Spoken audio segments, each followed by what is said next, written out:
I want to take you out to Washington now with a new report. President Trump has long pushed the debunked claims that the 2020 election that he lost was rife with voter fraud. Now he says Republicans should nationalize elections, taking over a role that the Constitution grants to the states. Democrats are sounding warning bells, while Republicans try to clarify what the president meant. NBC's Alice Barr has the latest from Washington. Hi there. President Trump is facing pushback from both parties over his comments about elections that contradict the Constitution and come amid an investigation in Georgia that has Democrats raising their own concerns about election security. When you said that you should nationalize President Trump doubling down. I want to see elections be honest.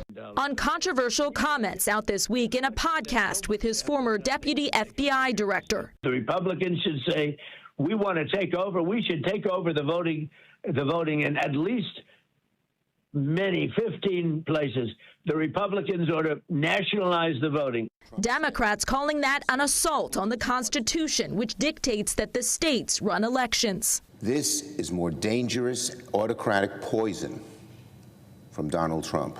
Top Republicans in the House. It's always been the responsibility of the states to administer elections. And Senate also calling this a constitutional issue while pointing to the SAVE Act, a Republican bill requiring proof of citizenship to register to vote that the White House said President Trump was referencing. Ensuring that only citizens of this country vote in our elections, that's something I think we all agree with. It's already illegal for non-citizens to vote in federal and state elections. It all comes as President Trump continues to falsely assert the debunked claim that the 2020 election was stolen through widespread fraud. In a dramatic escalation, the FBI last week raided a Fulton County, Georgia election center, seizing ballots and other records related to the 2020 election.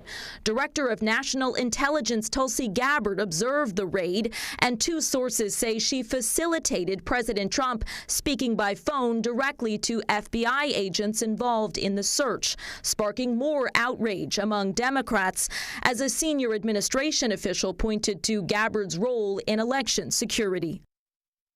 The top Democrat on the Senate Intelligence Committee, Mark Warner, is calling on DNI Gabbard to testify before Congress while accusing the Trump administration of dismantling election protections against foreign and cyber threats. Gabbard told the House and Senate Intelligence Committees she has broad authority to ensure that U.S. elections are secure and will share her assessments once complete. In Washington, I'm Alice Barr. Back to you.